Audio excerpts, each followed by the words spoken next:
I got a cough drop tonight. Hello.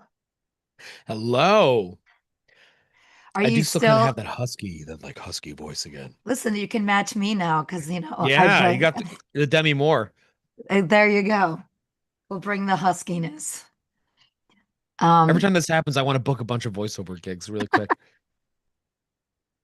Seriously, people Thursday. like it. It's I like know. it is. There's a, Everybody who's listening is like, thank God Patrick doesn't sound so freaking annoying anymore. oh, I got my wrong background. Hold on. Hey, everybody, if you're in the waiting room, we have a special guest coming tonight, which is very exciting.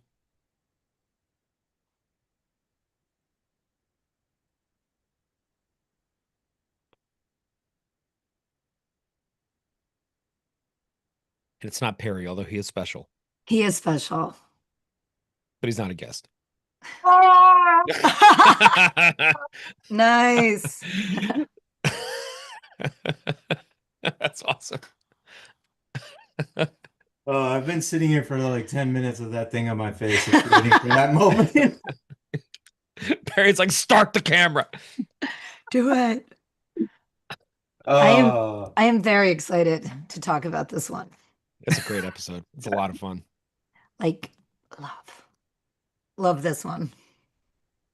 should I do it again? Hey, Hello. Hello, hello. Hey, what's up, LP. buddy? How are you guys? How is everybody? Great. Great. Good, good. It's Glad to nice to be. see you again. Welcome. Yes, absolutely. So glad to be here. Let's roll. You ready, Yeah, Jamie? happy to have you, man. Can you guys hear me okay? Yeah. Okay, Yeah. perfect.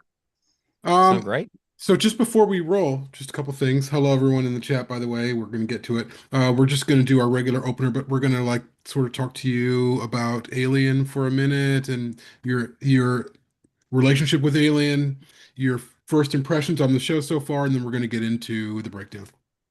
Okay. All good? Yeah. Yeah. I'm going to record this just in case, Patrick. That way we won't have to wait till tomorrow. I don't know. We literally haven't thought about that I until you know. just said that. Thank you, Jamie. I You think after a decade we begin to the hang of this kind of thing. know. All right, All I'll right. record it as well. Okay, we're good. Welcome to Unearthed, an Alien Earth after show. I am your host, Jamie Prater, and I'm joined by my co-hosts. Patrick Green. Harry Chicos. Andy girl. And today we have a special guest on the show, LP Longmire, TikTok star, Alien fanatic, all things movies as well. He has an amazing channel on TikTok. You should check it out. Welcome to the show, LP. So glad to be here. Thank you guys for having me. Thanks Oh, for it's our coming on. Yeah, pleasure. Yeah. welcome. So we're thinking, since this is your first time on the show, for a little bit of background, Jamie and I got to hang out with LP quite a bit at San Diego Comic-Con, which was awesome. He was significantly better dressed than we were for the for the interviews. He showed up in a suit, and we're there. I was on an airplane since 3 a.m. and then I was in the same shirt that I wore from Connecticut to California. Oh, that's fun. After that, I got to say, we really broke the ice. And he's just a wonderful guy. And we were kind of wondering if you could take us through a little bit of your personal history with Alien and a little bit of your kind of story with, your channel and etc. Oh yeah, I mean, I'm a cinephile. I love all movies, but Alien is definitely by far. I mean, that's the franchise that is 100% my favorite. My wife has been encouraging me forever to start making content online, and by trade, I'm a screenwriter and a filmmaker. Don't ask me what movies I've done because I'm sure you've never heard of any of them, but I'm working on changing that. But she definitely encouraged me to you should be making content, you should be making things. And when Romulus came out, I saw, I think that's what was so great about Romulus. It kind of garnered a whole new fan base, younger fans kind of came to it. So you started seeing people on TikTok, asking questions like, well, what does this mean? What does that mean? And so that kind of is what sort of, inspired me to like, okay, well, I'll make a few videos. Content creation for me is something I just kind of stumbled into. It was not intentional. I never saw myself. Still sounds weird to even refer to myself that way. I'm getting used to it now, but yeah, my channel really took off, and I just kind of all of this knowledge and years of just history of being obsessed with this franchise kind of paid off in some kind of way. And eventually, yeah, FX took notice and reached out, and I got to hang out with you. I've always been a fan of this podcast. I tried to play it cool when I met you guys. I tried really hard to be like, oh gosh, there they are, there they are. And if you guys remember where I met you, they put us in that room right before we got to interview talent. I honestly think if they hadn't done that, I would have never spoke to you, because I have this thing about me where I'm like, I want to protect, this sort of like, oh, there they are. There's the perfect organism, people. I don't want to, I just want to think that they're amazing. And I just want for anyone in the chat that has been watching these, these fine people for years. And if you've ever wondered, yes, they are just as cool in person as they appear on camera, which was incredible. You guys were just so gracious and kind to me that entire weekend, and I'll try not to be too mushy the rest of the episode. But yeah, my relationship with it is my uncle showed me Alien when I was 6. I was far too young to see a chest burster. My mom was incredibly pissed off, as you can imagine. But it definitely made an impression on me. It was something that stuck with me.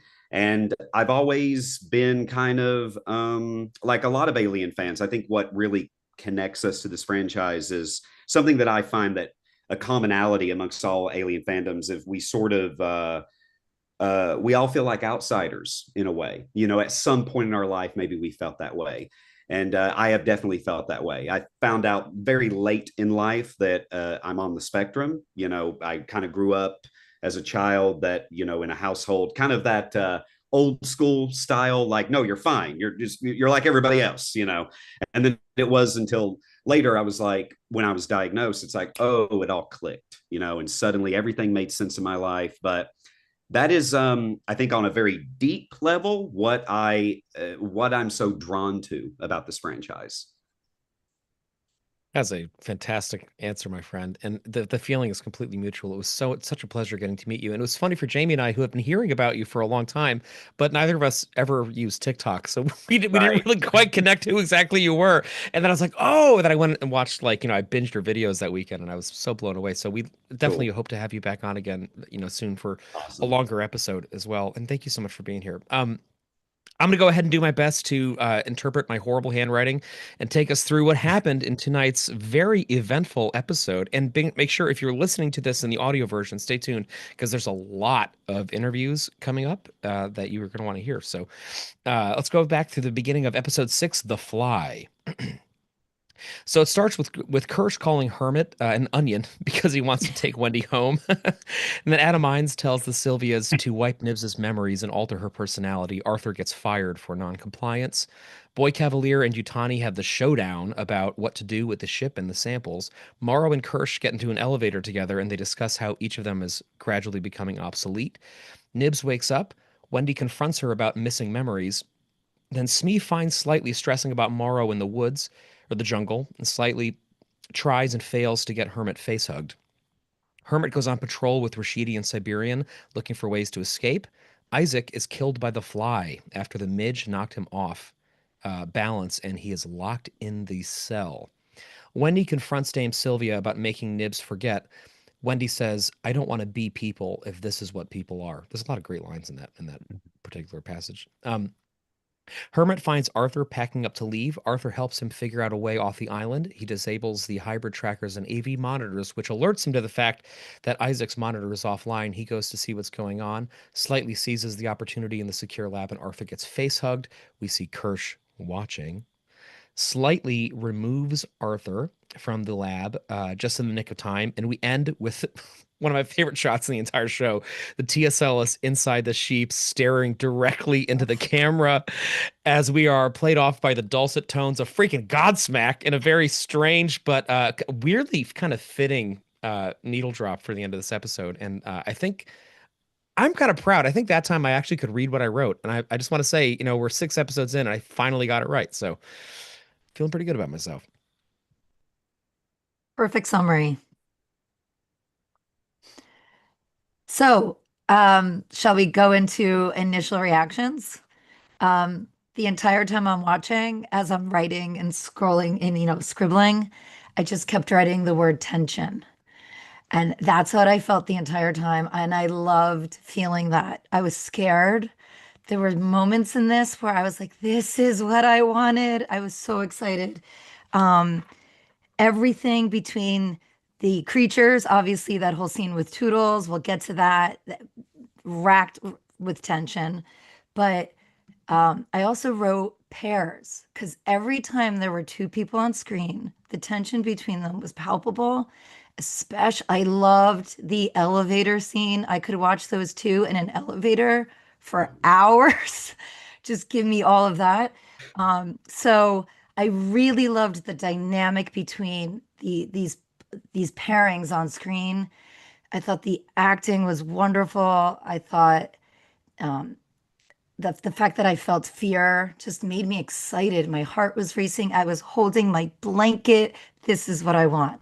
So that's my initial reaction. I can't wait to dive back deeper into it. Yeah, I'll say I loved this episode. Amazing. I told the chat like this is exactly what I was waiting for. I know you've all heard me talk about how much I've really wanted to hear or see more about the inner workings of the corporations and their conversations and what evil is really going on behind closed doors. And I feel like we get to see a little bit of that in this episode, done very well. And I just enjoyed every minute of that. I've loved the questions of your own morality, just morally, what are they doing? Is this right? Like even having Wendy question Dame Sylvia, and you're really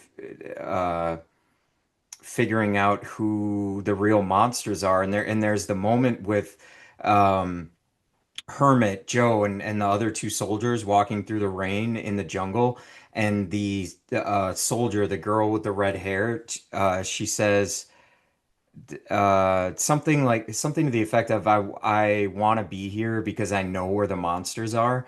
And then there's that like sort of awkward silence or there, and it's just like, but does she know who and where the monsters are? Because she thinks, but it's like the people are as well. And so I just thought that was phenomenal. And I really think we're starting to see a connection between just themes and like the character of Ash in Alien, and I'll extrapolate on that further in like the lore piece. But I just yes, all of that is in this episode, and yeah, I was loving it. LP, you want to go? Sure. I'm so happy that this is the episode you guys had me on for because this was easily by far my favorite episode. I'm hot off the heels coming off of it. It's so much to process, but this was easily the best episode to me. Like the probably the scariest that the aliens have ever appeared in any of the episodes. Just the xenomorph just so menacing behind that glass. Tio Celis inside that sheep, the way it was just kind of stalking Toodles as he's like, the way it's going back and forth in the room and the way it hit the glass the same way we saw it do in episode 5. Like, I just love that thing. And I know I've been listening to the show, so I know you all do as well. The Tio Celis is just wow. I love that alien so much. But this episode was just such a fascinating reversal to me of you've got this is like the first time that I've ever really felt body horror with a synthetic. You know what I'm saying? Like I know with Ash in the first movie, that was the very first time you ever saw it. That was a very haunting display. But at the same time, you're thinking, well, he's a robot. So, it's not really. And I think what makes this especially more harrowing is the fact that that is a kid. That is a kid's mind inside of a synthetic's body. It just was so terrifying to see. And then, the Alien franchise has always been about robbing oneself. And in this, we see with Nibs robbing of her memories, deleting her memories. What a fascinating thing to dive into, more. But yeah, I absolutely loved it. I loved it as well. I thought it was great. And Patrick and Andy used the term tension in our chat before, and I would totally echo those statements. And I think when Alien works best, it's when you are sitting with the tension. Also, dread. There's just so much dread.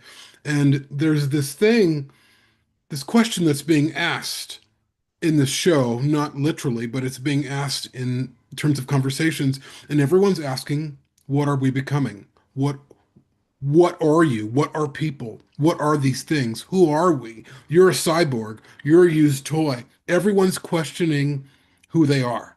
And I love it. And again, I think when Alien works really well, it's when they're asking really good questions that we have to answer. And I think um, the answer is going to be different for everyone as we watch this show. We don't know what we're becoming. Again, because I like to relate everything back to the world that we live in or the world that I live in.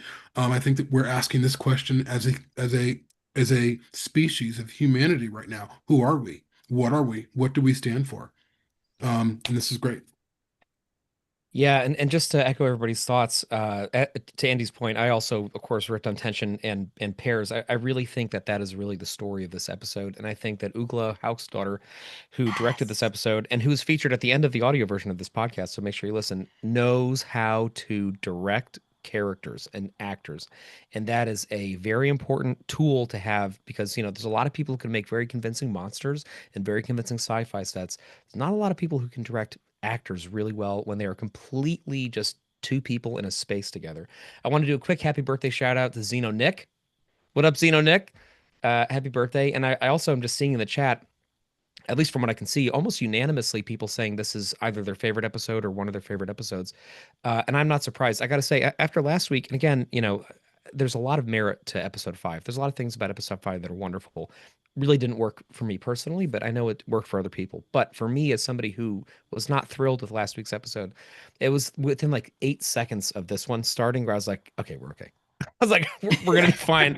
And this episode Same. really it kind of needed that. And in some ways, I think episode five functions as a nice kind of palate cleanser because it takes us a little bit out of the Neverland kind of navel gazy, kind of heady stuff, and gives us a little more kind of classic alien fare so that we can finish out with these last three episodes that are just like really the story of this Paradise Lost. And I love that we are seeing that beginning right now. I love how, again, to something we talked about with the last couple of episodes before this, we're seeing like the dissolution of their identities really starting to happen. And one of the crucial ways to something that's come up a few times is that now we have a monster who can kill the synthetics, right?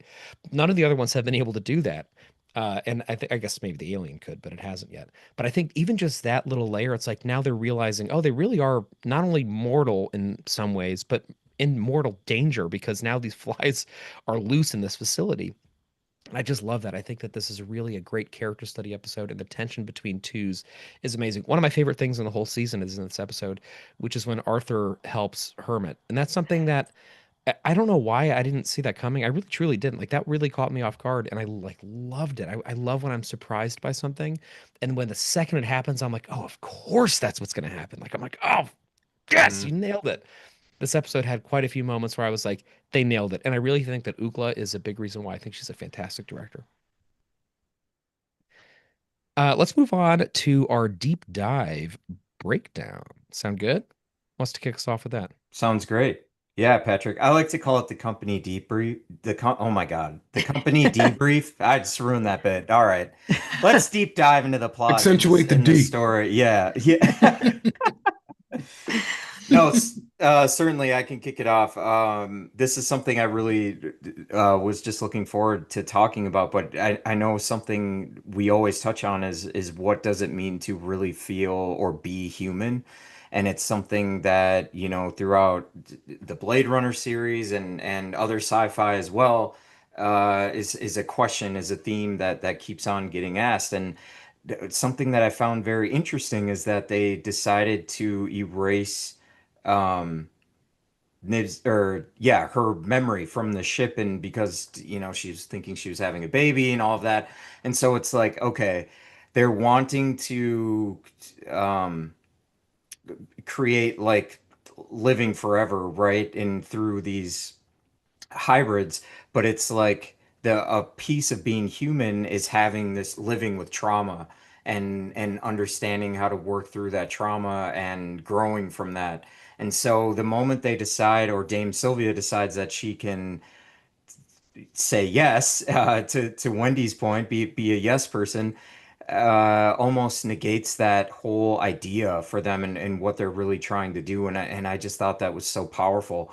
And there's just all of that underlined throughout this whole episode, and especially like you guys had mentioned, the conversation between Dame Sylvia and Wendy, and questioning that, and her saying we're helping her, but I don't think they truly understand that in a way. And then you get this disconnect with Wendy, who doesn't want to be people. She sees the horror and the evil, and just like, um, yeah, I was almost gonna say like the sinning that people do, not to get like religious on it, but it's just like this nature that we don't always understand, and so we make decisions in certain situations that can just have detrimental effects on the world around us. And I think Wendy being somewhat removed from that, out of emotion, really has sort of this upper level of wisdom when looking at that, and she's really special in that way. And that's I don't know, just what I really got out of that. And so I was loving that. And so I think that's just a huge theme that's going to really I hope they keep going, building on throughout the additional seasons that we get. And so, yeah, I'll really stop there and let you guys talk. But I just want to say too, like, I love, love, love the other species that we're seeing, these other organisms, the fly being introduced in this episode so late in this first season too, I think is great. Like, I think we're not going to see all of it. And there's going to be a lot of questions unanswered in that. And yeah, you have a bunch of hybrid kids running around, and now they're in danger too. Like the fly shooting that acid stuff out was just terrifying. I was literally sitting watching like this. I was getting chills. Like I was, Andy, to your point, I was scared again. And that's what we've been needing and wanting. And yeah, it was done very, very well. So, Andy, what do you think? So I want to definitely, bounce off what you were just saying. I wrote a lot about the whole Nibs scene because to me that was really an important question. And going back to the whole pair tension thing, there's a quote in the beginning where I think it's Wendy or Boy Cavalier that says two is the beginning of the end. And it was all about twos in this episode, and not just with people, but with ideas. And so one of them, I wrote down trauma versus safety, right? And there's a lot of great quotes in here from like Hermit saying, safe isn't always about bodies, right? There's safety in the mind, there's safety in the heart, and that safety from trauma. And is it helping somebody when you remove that? Because that's who they are, and that builds character sometimes, and that builds sometimes the ability for somebody to be triumphant in their life is going through that trauma. So I was really emotional when they were debating what to do. And there's this scene where Adam's character says, we're helping her, and has this he plays it so well because there's this utter look of uh, insincerity. He does not mean that for a second. And the way he plays it, he doesn't mean it. And I love that. And then there's another dichotomy with Wendy when she talks about yes versus no. And she's also talking with her brother. And I wrote down yes is just full of possibility, right? Sometimes you just want to say yes to the world because there's all this potential and possibility and what can happen. But then there's power in the no. And no is a very powerful word. And sometimes the no is more important than the yes. And I love where they're going with this. I This entire episode, I just loved all the themes. Some of it's overt, some of it's more subtle. There's so many things they're throwing out at us, and I love them all. So, and there's only two more left. And I'm sad because I'm like, there's so much more to explore here. But I really loved those questions that they posed in terms of safety, security, and possibility, and not even to mention all the Boy Cavalier stuff and Arthur keep. And one more thing, when um, Arthur and Hermit are together, and Hermit just tells him, I saw your humanity, is basically what he said. I noticed you, out of all the people, had a decency and an empathy, and he connected to that. And I liked that pairing a lot, even though it was very short-lived. I liked them together.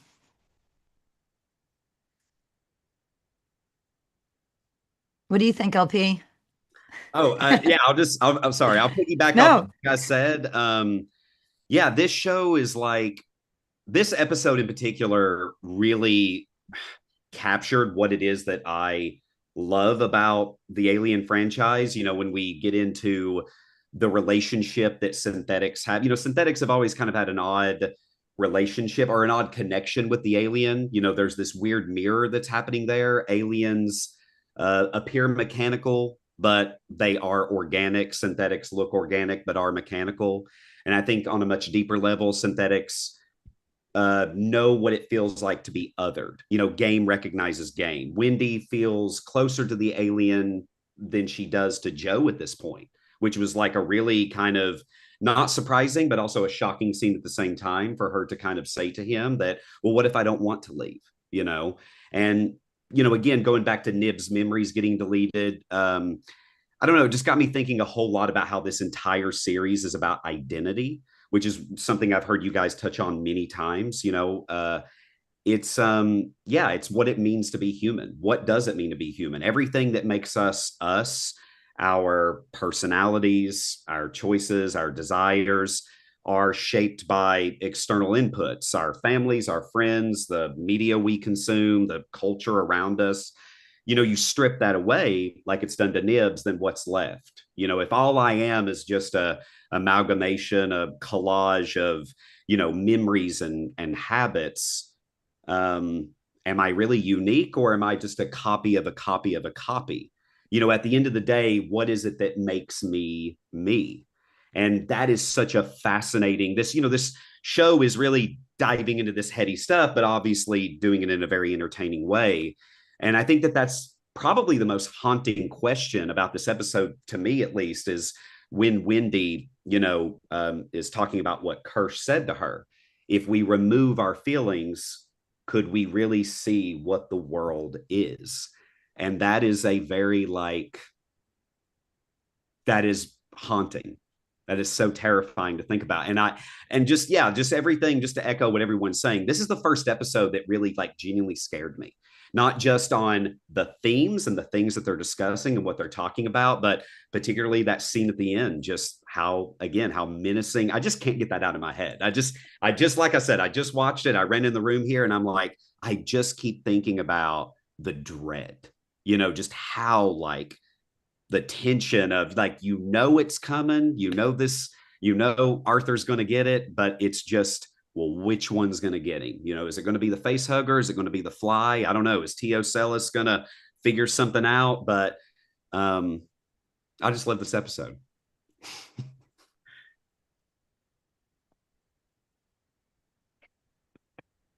Yeah, I do too. I have to give an extra special shout out to my brother-in-law, Dustin, who's in the chat for the first time tonight. What up, bro? It's nice to see you there. I gotta say, one of my favorite things about this series has been that so many friends and family are watching it as well.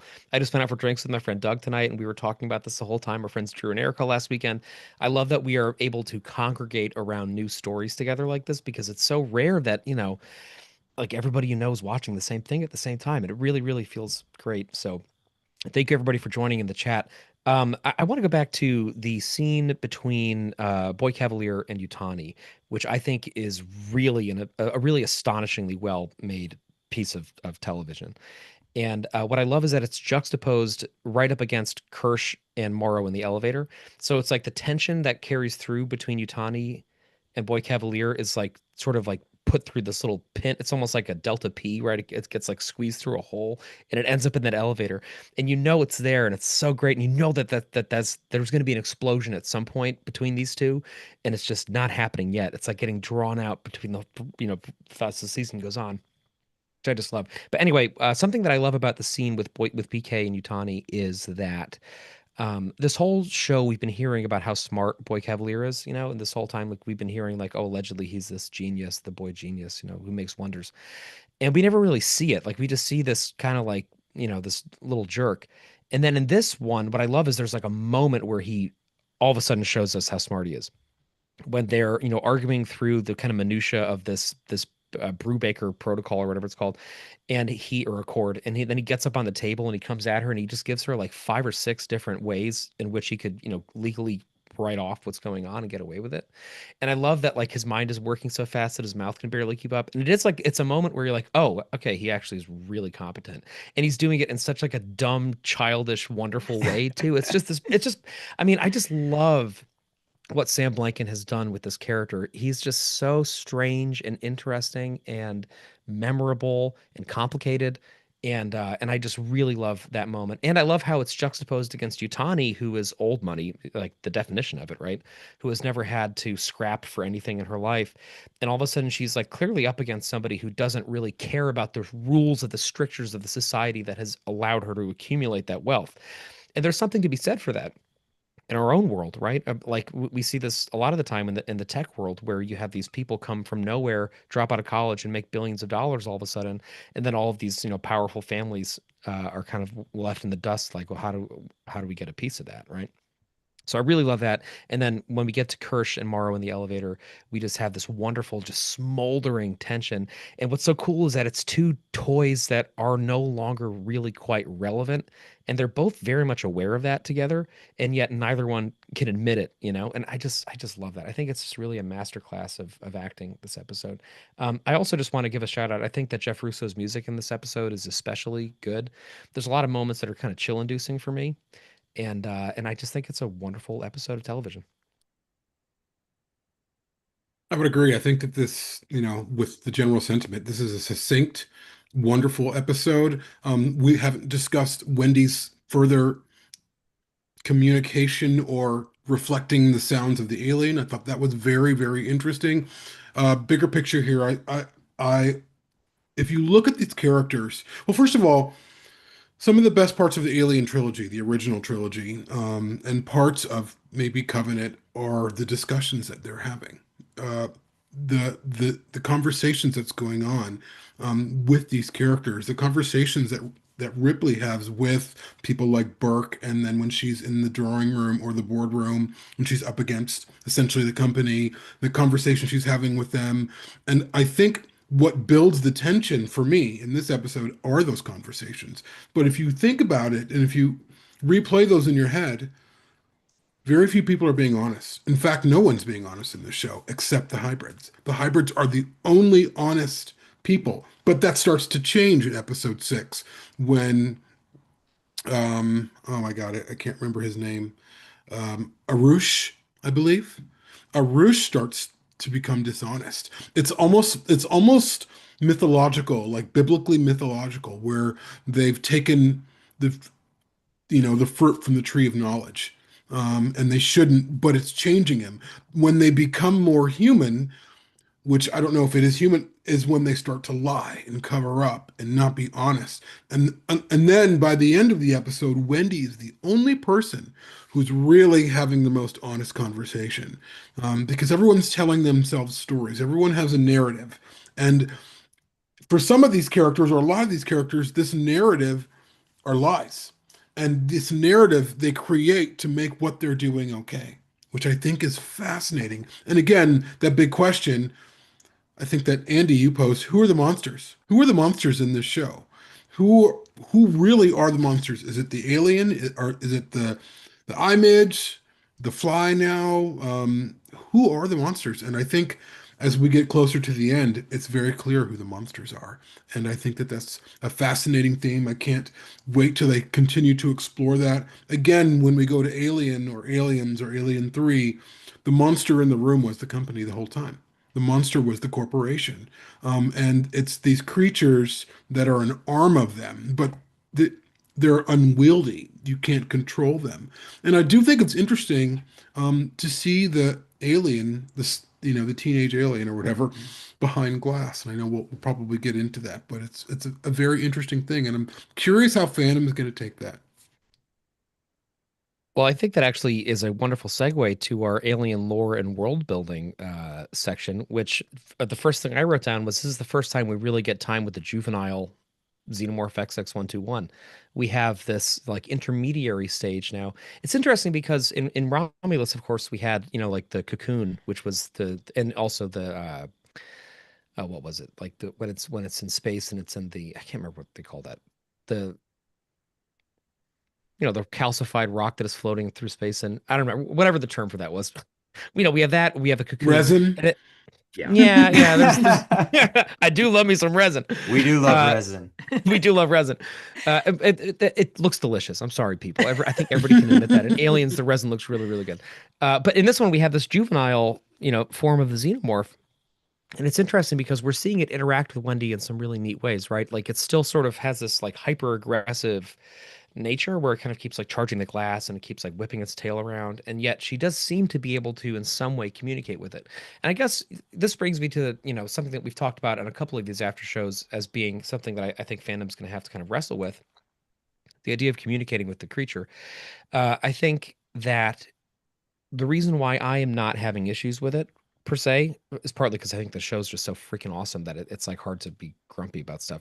But also because I think what we are seeing is she can't just like wade into a hive somewhere and just like control aliens. I think what we're seeing is specifically that these ones that are born under strange circumstances in captivity, with her there talking to them since like infancy, are in some ways more responsive to her, which again goes back to David, and when you breathe on the nostrils of a horse, right? In Covenant. So I think that's why I don't personally have too many problems with it. But I do think that if this becomes like a larger theme and it becomes too Jurassic Worldified, I think maybe we'll have other conversations about it. But the way that it's being handled in the show so far, I don't think it's that big of a deal. That's my world building thing. Oh, also one more thing is that there are a couple of somewhat callbacks in this, right? We have Kirsch saying affirmative, and we, of course, Mm. to Perry's point, have Siberian saying where they are, which, might not be a Vasquez thing, but it's hard to not think of it as one. But again, both of those are done in ways that are so subtle, and it's so not like it's clearly not aping it. It's not a get away from her, you bitch moment, in my opinion. Totally. Agree. Yeah. Yeah, in terms of world building, I think I focused on the creatures for sure. And going back to your point of callbacks, the, I felt a callback to the med lab scene with Ripley and Newt. Not through the way it looked. Obviously, they were in a lab, but I felt a strong pull in that moment just from my fear that I felt. I think that was the last time I felt such tension from being trapped and closed into a space, and they were, physically trapped with these creatures, and they knew they were. That's the other part, is that you can read the fear on their faces. First with Toodles, that scene was horrifying, and he's in synthetic, and every moment I was frightened for him. The Teocellus knocking him off balance. Again, this creature is undoing me with with everything Iconic. it's doing. Yeah. Iconic and Yeah. Iconic. iconic alone and iconic in the sheep. Like both, give me the Teocellus in all forms. But I don't think there's anything scarier than seeing that sheep looking at other things, looking at other humans. Frightening, terrifying. And there's that moment where it also gets up on its hind legs again, as if it's like really wants to see the action. It's curious, it's thoughtful, it's thinking a mile a minute of what it's going to do. It's so disruptive. This little thing is a menace, but in the best possible way. Um, the new creatures, the flies, I think it was so effective. It was horrifying seeing what it was doing to Toodles. Um, and I loved that moment. I, like you, Perry, had a blanket over my face. I did. I had the blanket moment. I was watching it alone this time. This was the first episode I watched alone. And I think it actually made it better because I was, scared alone, and it that was a great feeling. Secondly, the face hugger scene I thought was really well done. Um, I don't know how long he was like standing there. I was kind of like, when are you gonna drop? Like this is, and he was like grunting, But it was really scary because right before when, is it Slightly, right? Arush he says, I have a family. And then he says, so do I. And I loved that moment because you're like, yeah, they're both Hmm. equal, no one is more special than the other. They both have a family. They're both there to protect what they have. They both want to live. I loved that I was scared. I loved the call. I loved feeling like I felt when I watched Alien and Aliens. To me, that's the ultimate callback, is how I feel watching it. Not the direct references, it's those subtle references about how something is framed. The direction is amazing. The music, the musical cues hit exactly when they needed to. I loved everything about this. Hands down, my favorite episode. But in terms of world building, I think they keep adding new things that I just want more. It's just give me more. I feel like a kid in an alien candy store. Give me more. So that's how I felt. Yeah, well said, Andy. LP, you go. Yeah, I Give mean, us your thoughts. she Yeah. she she basically said exactly what I mean. Just to piggyback off her, I mean that was perfectly put about making me feel making me feel how I felt when I watched Alien. You know, like what Yeah. I admire. I'm very much a, by the way, love Aliens, greatest sequel ever made, but I'm very much an Alien person over Aliens, like just so everybody knows where I'm at. I think that's easily one of my favorite movies of all time. And what I love about Alien, specifically that film, is it's not so much what you see, it's what you do not see. That is where the dread and the terror comes from. It's how they design Nostromo in such a way where the alien could theoretically be anywhere. You know, when you play Alien Isolation, it kind of creates that same dread. You know, you'll be looking and you're like, is that it? Oh, those are pipes. Never mind. And so it's when you don't see the alien, that's when it really works. And I think this episode captured that feeling for me of, yeah, like we've not seen the fly until really this episode. And then when you first see it, you're like, whoa. It recaptured that feeling of the first time seeing the face hugger or the first time seeing a xenomorph or the chest burster. It was like, this is exactly what I've kind of been missing, for so many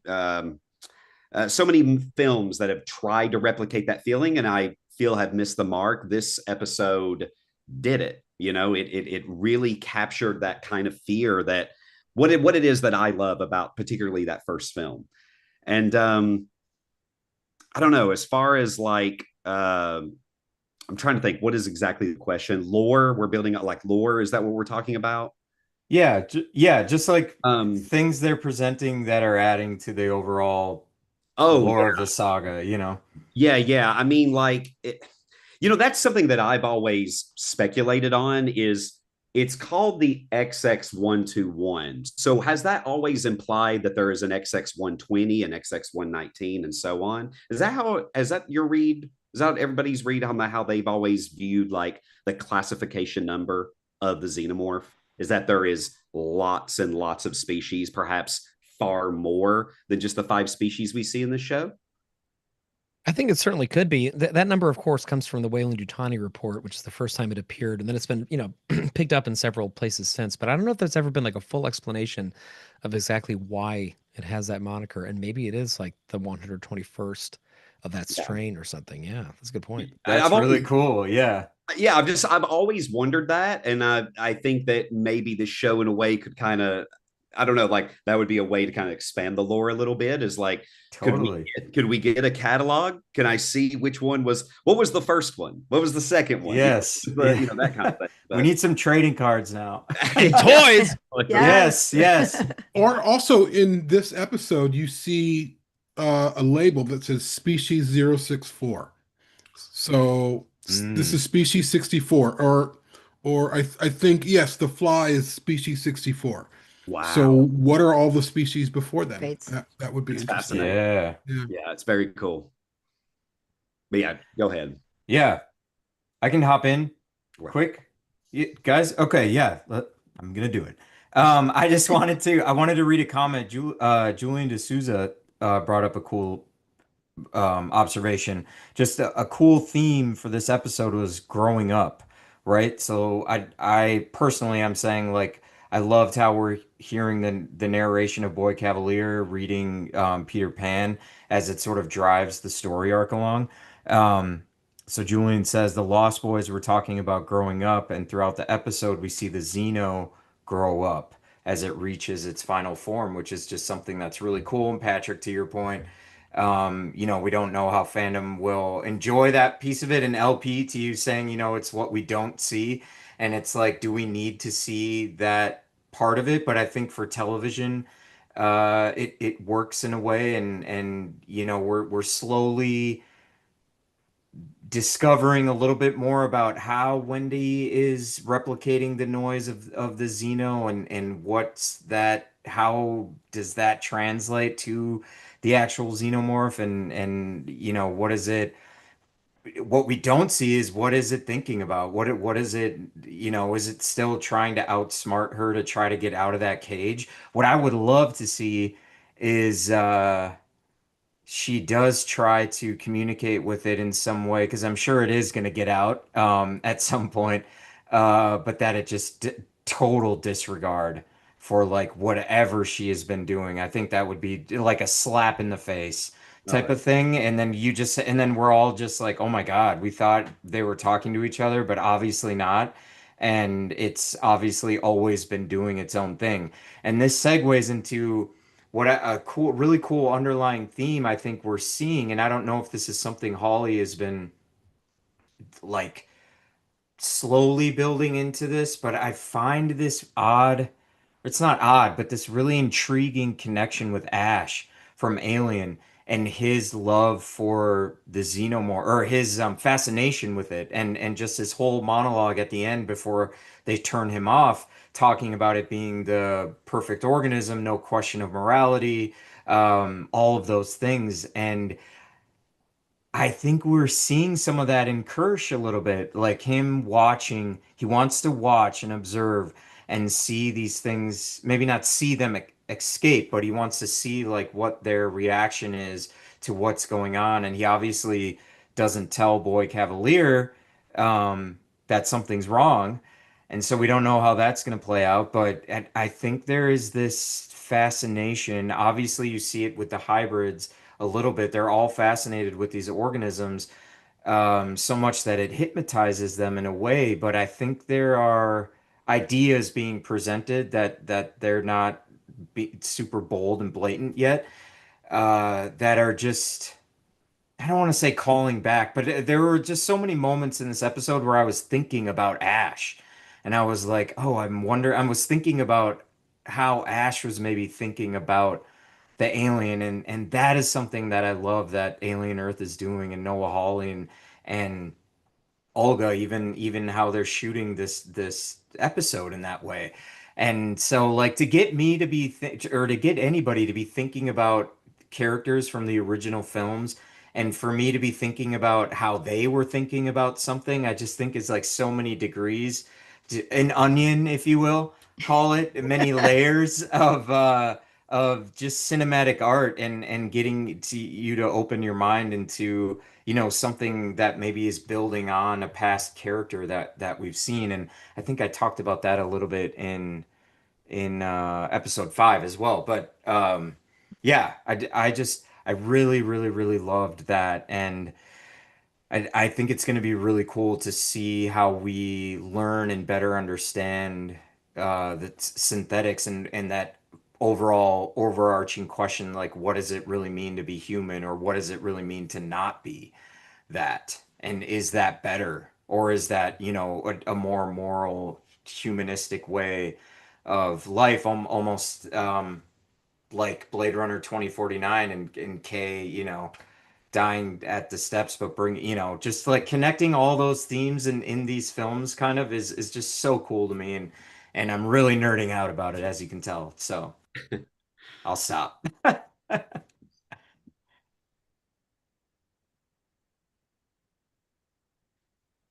Somebody, Jamie, I think you have, Patrick's giving you the yeah. Okay. lore and world building. So I think I want to talk a little bit more about the alien being behind walls, essentially imprisoned in a cage. And we're seeing something we haven't seen before, which is we don't know if it's direct communication, but Wendy is mimicking their speech patterns or their communication patterns or something. Maybe their sonar, I don't know. And that's an interesting addition. And there was a quote that someone posted earlier today of Sigourney Weaver making a statement about communications with the alien back when Alien released. Like, we don't know. Can we communicate with them? What do they want? We don't know those things. It'd be interesting to explore that. And so to see Holly pick that up and say, "Hey, let's see what what this could be about." And it's a dangerous thing, or it's a tricky thing because you have fandom who, um, they'll love one thing and they'll hate another. The next week they'll hate the same thing they loved, and they'll not like it's an interesting test or experiment, and I think it's working right now for the most part because we still all of these films later we still don't really know much about the alien, and so I feel like Alien Earth is the first time we're exploring just a little bit more. I mean, aside from like a Queen and Aliens, which that could have been an anomaly, honestly, and I don't count Alien Resurrection. But the Queen could be an anomaly in terms of the way that they reproduce. So we're seeing the curtain is being pulled a little bit just in terms of what these things are, how they evolve, how they change, how they grow, and what they respond to. And it's fascinating to me to see as in terms of world building and where this could go in future installments. But I think that they're going to also have to be very careful with this because I think when Alien Earth isn't working, it's demystifying the alien a little bit, and I think that they're going to have to balance this a little bit. Right now, it's working in terms of her communication or mimicking or whatever is happening in that. And I don't even think we really know what Wendy's doing. We don't. I don't even know if Wendy knows what she's doing. So we'll see. Well said. Should we gripe a little bit before we close? Yeah, Yeah, why not? so the It next segment, sucked. which is usually comes, we don't usually like to leave this the last one. It's usually like the fourth one, My fault. and I then skipped a no, it's section. okay, it's all right. My bad. We My like to So bad. do this, we like to do a nice Oreo where the white cream Yes. filling is a big load of griping. yeah. So this final section tonight is called "I Like Griping." Before we get into that, though, I just want to, in terms of griping, I think it's been an interesting run so far. We're 6 episodes into this show, and I think us as a group, us as a podcast, I don't know about you, LP, but every week we're getting a different film, essentially. And when we first started this show and we were expressing our love for this show, we were accused of being shills for FX and being bought out. And then because we loved it, and then we all experienced an episode that we didn't love, and then we were being accused of nitpicking and hate. So it was just kind of like, Yeah, you what? can't win. Yeah. Like, so if we don't like something, we're nitpicking. If we do like something, we're bought. And it's been an interesting lesson, I guess, for us too, to communicate better, but it's also for fandom. Patrick and I know very well, like when Alien Covenant released, how divisive that film was and how divisive the community was. And I think it's fallen into that a little bit. So I'm just saying this just to hopefully make the future better so we can talk about this without being accused of nitpicking or hating something and then love something without being accused of being bought for our love. Life is gray. Life is not black and white. Life is not a binary thing. We can love something and also have take issue with it. There's many things that I love that I call a masterpiece that I'm like, oh, this part of it didn't really work for me. Patrick, I know, can say the same thing. Him and I both love most of the same things, but for different reasons. And some things that we both love, we find different issues. Life is gray. And I think we should be able, as critiques and fans of this series, to talk about this in a way that, oh no, we really love this, but this we had a problem with. So that being said, I don't have a lot of gripes for this episode, to be honest with you. Again, with the whole communicating with the alien, I'm a little bit concerned about that. I think my only thing is I wish they would treat, I know Patrick brought this up a couple weeks ago. I wish they would treat the XX121 with the same love and care they do with the TSLS and the Fly and everything else. And in terms of consistency, that's my ongoing gripe is that the Beast in the in this series is just fucking inconsistent, and it pulls me out sometimes. So that's me. It really it's so weirdly inconsistent. It's like between episode to episode, it looks so different. I gotta say, for what it's worth, the CG alien in this one to me looks like by far the best in the whole series. I really think it looks Agreed. great when it comes down from the ceiling, when it's crawling around. I mean, I think it looks really, really good, which sucks because I want the practical to look better, but I just don't think the strength of this particular TV series is the practical suit effects. I think that's just not really that great. I think a lot of the other effects are amazing though, but that's just one that I think kind of falls on its face. I do before I address my gripes, which I'm still trying to think if I have any. I want to go back. We have some people spitting verse in the in the chat They tonight, are, they are. and I'm trying to keep up with it. But my favorite so far is Poop Vane. What up, Poop Vane? Saying that TSLS really is the wolf in sheep's clothing. I mean, that's just freaking good. Oh, That's good. That's That is good. good, nice, Poop Vane. That nice. is really good. And again, to me, like the TSLS continues to be such a highlight, and I get such chills when it's staring at the camera at the end of this episode, and I love Yes. that I can still get chills about something in an alien I know. work, you know? Yeah, Same. yeah. In terms of complaints, not to beat a dead horse, sorry to keep abusing animals in these things tonight, but I think that the demystification of the alien is just continues to be kind of an issue for me, as I know it is for Jamie. And I think what's happening is Hawley is telling us that there are other things to be afraid of, and you know what? That's what this show is Hmm. about. I mean, like the show, it was never from the beginning going to be about being trapped in the hallway with the alien. Like that's kind of it's sort of like ancillary to it. And I don't think that's categorically a bad thing, but it is something that just bothers me because I just love the aliens so damn much, and because I think that I think it's a really important part of Alien that's kind of missing, and from Earth. And the reason is because, like we always say, going back to Sarah Welch Larson, that the alien represents oblivion, and oblivion is something that I feel like is kind of missing in this. But by the same token, a major component of why that's in so many other alien things is because it takes place in space against the vastness of the universe, and there's a different kind of oblivion that kind of accompanies that. So, tonally speaking, I think that this works. And I don't know if having a more mysterious, more frightening, XX121 that's 8 feet tall, crawling around slowly in the vents, I don't know if it would really add too much. It might actually be kind of distracting from the type of story that he's trying to tell. So, in purely objective terms, I'm not saying it's necessarily a bad thing. From a subjective standpoint, as somebody who's just in love with this creature so madly, I just wish that a little more grace could be paid to it.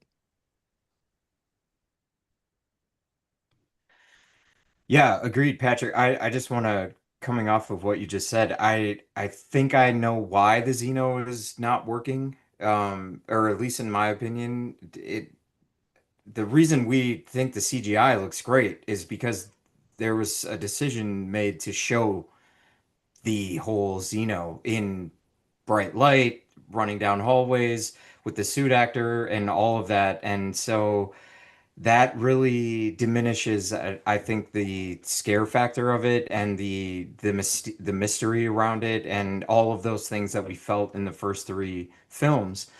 Uh, so when that isn't working and the CGI just looks like beautiful compared to that, right? Which is really too bad. What I'd like to compare it against is Alien 3, right? Look at Alien 3.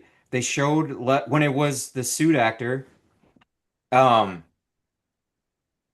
it was terrifying. That's some of the scariest xenomorph cinematically, like on the screen for me personally. Like when I was younger, I had nightmares of the beast running around those hallways chasing me. And when it didn't work in Alien 3 is when you saw the full Xeno in CGI. Granted, that was, a long time ago. But so CGI has obviously gotten better by then, but I really think that's what it is. And so we're almost seeing like the reverse of Alien 3 in that way. It's like it was bad when we saw all of it. Um, but it was great when you would just see the head and the torso, or even when it was like the smoke and it's chasing Dylan and attacking him.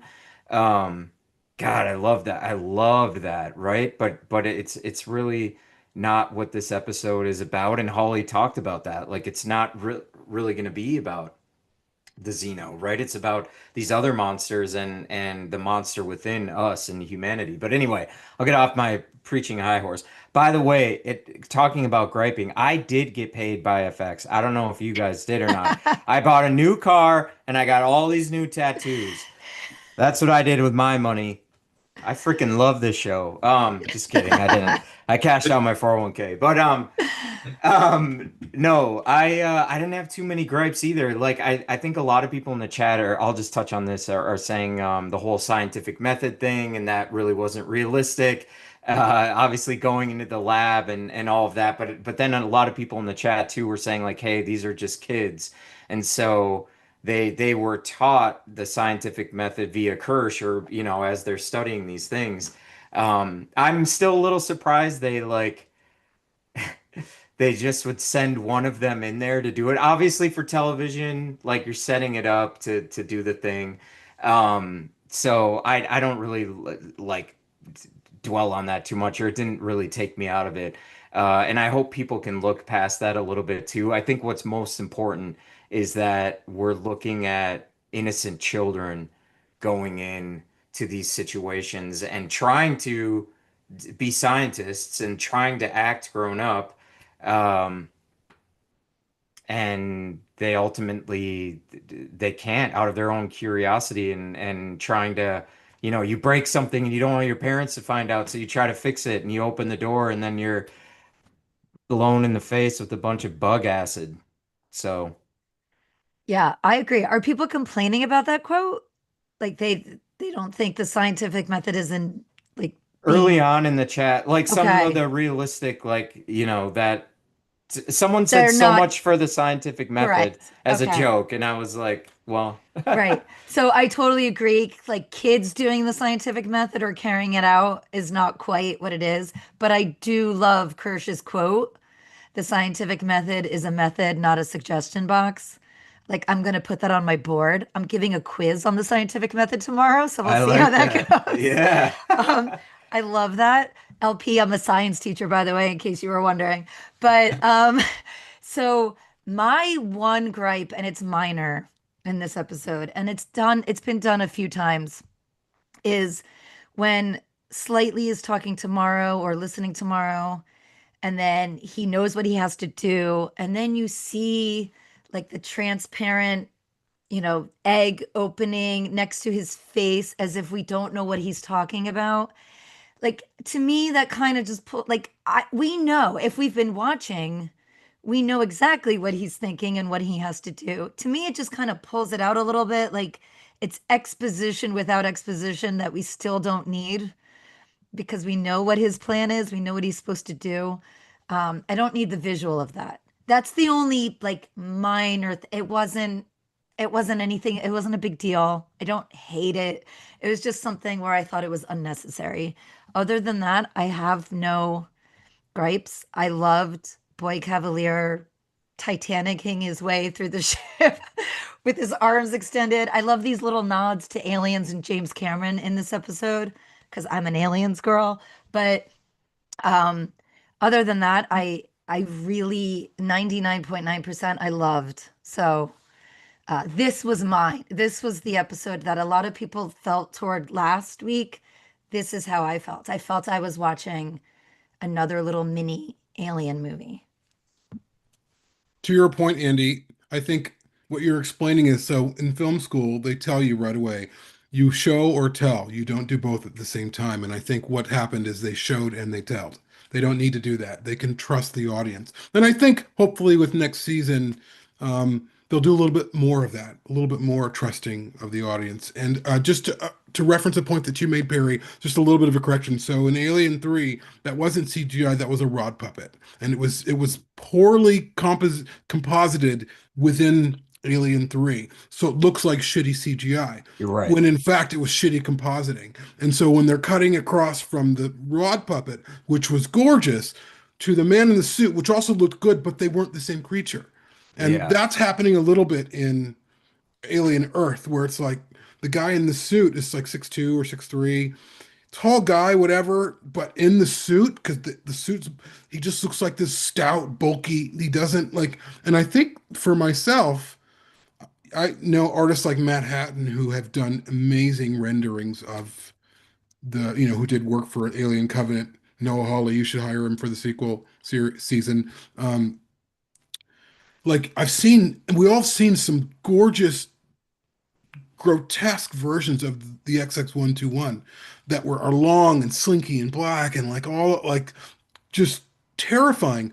And I do not know why they cannot do that in a series or in a film recently. The technology is there. I don't know why they struggle so much with that, but Yeah. I specifically remember seeing an interview one time with Fede Alvarez where he talked about shooting practical effects is hard. Like he said it's extremely hard to light it. It's very difficult to get it to look real. And I think in his film Romulus, he did a very good job of making the xenomorph look great. I remember we talked about this a little bit, Jamie, in San Diego, where it's the thing though with Romulus is it's just static.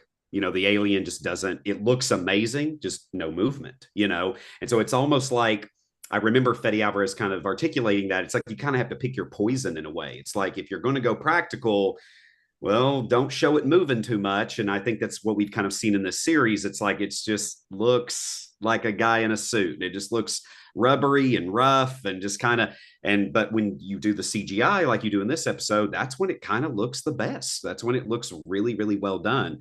Yeah, I mean, as far as like gripes, just to let everybody know where I'm coming, and just to piggyback off something you said earlier, Jamie, about yeah, like I've experienced that as well. When I on TikTok, when I did my interview, showed the clips of me interviewing Babu Cisse and Sydney Chandler, I got those too, of people kind of accusing me of, oh, he's working with FX, so, we can't trust him anymore.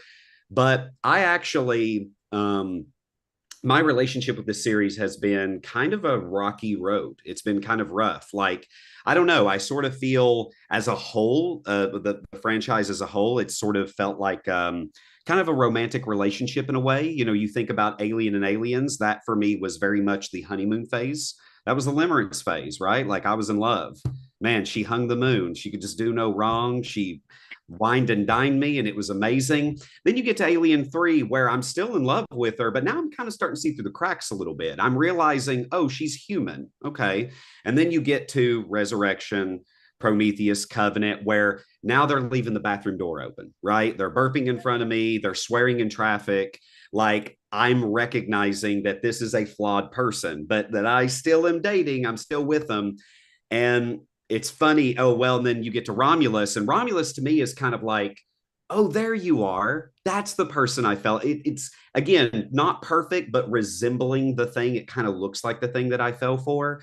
And it's funny that we're doing this in light of what the news that just dropped, I guess a week ago at this point of Fede Alvarez. I kind of feel like in a way has kind of pulled a 1950s dad thing. Like, hey, I'm going to go get some milk and he's not coming back.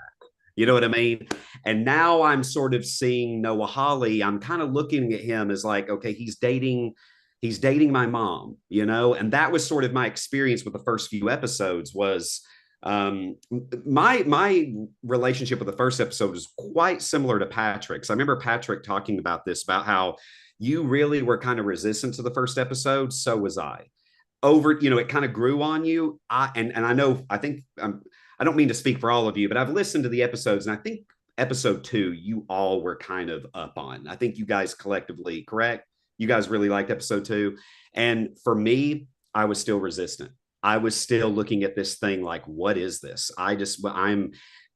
You're throwing so much at me. Again, back to my goofy analogy. It's like Noah Hawley's putting his arm around my girl, and I'm like, hey man, it's too much. I don't like what you're doing. You're getting a little too close for me. And so by episode 3, once we got away from the Maginot crash, that's where it clicked for me. That's when we slowed down. That's when we got to just two people talking and a lot of conversations and things like that. And I'm like, yes, this is what I want the show to be. And every episode has increasingly got a little bit better for me. I guess my only gripe that I would have, and maybe I'm just misremembering it because I just watched it. But at the end of episode 6, you kind of got another episode 5 moment to me. I felt like when Arthur opened the door, it felt kind of, why would he do that? Like, this is a very intelligent man. He knows that there's specimens in there. He knows the flies are in there. And that felt very like, what? He opens it up and he's trying to drag Toodles out of there. And then he has that moment where he looks up. I realize that's probably something a lot of people would overlook, but for me, that might have been the only moment that I kind of went, okay, that didn't quite work for me. Everything else, though, about this episode has been incredible. And, just to go back to what Jamie said, it's like, yes, it's like two things can be true at the same time, right? I can thoroughly enjoy a series and not love everything, like, again, that's a relationship, right? It's like, I love her, but she's got some issues sometimes. As masterful that you managed to make that metaphor work all the way through that Yes. entire comment. Yes. Back off, Noah Hawley. Get your arm off my girl. Yeah. I think life is complicated, and so is the art that reflects it. And just to points that Jamie and LP have brought up, I just want to personally ask people to be nicer in comments, if possible, to us and to each other, because there's just been a lot of fighting, and I've had to break up a lot of arguments between people. I'm kind of like, it's not worth it. Like, at the end of the day, it's a TV show. Let's be honest. It's a TV show. We're just here hanging out as friends watching this stuff. And if you're not like thrilled about something, that's fine. You don't have to like beat somebody up. And also, honestly, a lot of the more violent kind of behavior in the chats have been from people who really love it and feel very defensive about it. I have been there myself many times. I know what that's like. So I'm not judging you, but just try to be aware of it, because I think we're better when we listen to each other and when we find, common ground, and also celebrate the differences that make us a beautiful, diverse, and interesting group of fans. So just be nice, okay? And don't make fun of us, the YouTube chat, unless it's in a loving way. All right, so we're gonna wrap, but I want you to stay tuned if you're listening to the audio version, because we have interviews with Sandra Yee Sensendiver, who played Yutani. We have Kit Young, who played Toodles, and we have Ugla Hauksdottir, who directed this episode as well as episode 4, and they gave us a lot of their time, and you're going to hear that right after we wrap. So please stay tuned. Join our Patreon, join our subreddit, join Building Better Worlds, follow LP. It'll all Like be in and the show subscribe notes. here, please. Like and subscribe, get notified. And we love you all, and we're so happy that we have the chance to just celebrate this stuff with you week in and week out. It is really, to some people in the chat who said this, it's like Alien Day every week. It's crazy. I mean, it's like now it's like, I know it's Monday, that means tomorrow's the day. And then I wake up and it's Tuesday, and everybody's like, oh, are you ready to go? It's great, It's great. Thank you for being on this journey with us. Yes. Thank you all. Thanks, everybody. Thanks, LP. Yes, thanks, LP. Super cool meeting you, man. Yeah. Hang on. Meet you all. I was going to try and end it, but I can't end the End it. End I can't it. end it. So we can like hang out. So like we can hang out for a bit. Yeah, we want to hang out. Oh, Patrick, you're the host. You have to do it. Yeah, can we hang out? Yeah. Okay. Yeah, you want to Patrick. leave the live stream going and just chat? Yeah, stop the live stream and we'll just chat for a minute. We can let the live stream go. Let people just hang. No, that's No, okay. Kill the live stream.